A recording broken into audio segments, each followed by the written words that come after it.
స్వామి ఇక్కడ శ్రీమతియు పుణ్యవతియును అగు అయోధ్యలో అన్నారు కదా స్వామి. ఉమ్, అయోధ్యనే కదా స్వామి ఇలా సంబోధించింది.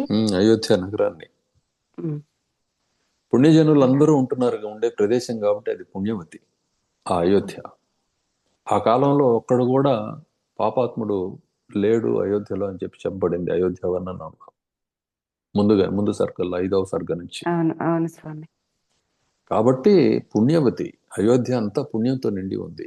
శ్రీమతి అన్నదానికి అర్థం ఏమిటంటే చక్కని రాజవీధితో,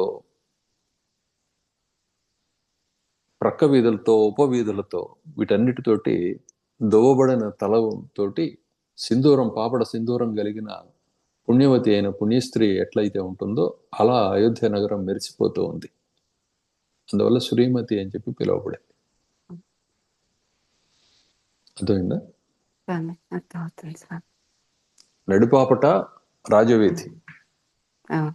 ప్రక్కలకి ఆ దువ్వబడిన ఆ వెంట్రుకల ఆ కేశాల యొక్క ఆ గుంపులు, లేకపోతే ఇవే అయితే ఉన్నాయో సమూహాలు, అవి ప్రక్క వీధులు.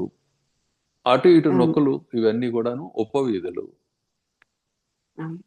ఆ రూపంలో అయోధ్య నగరం ఉంది. అందుకని శ్రీమతి పుణ్యవతి అని చెప్పి ఆ మాట ప్రయోగించడం జరిగింది.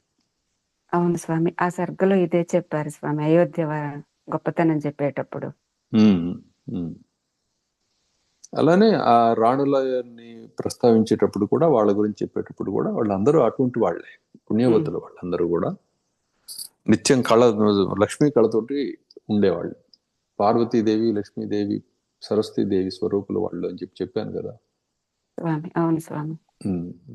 అది సంగతి.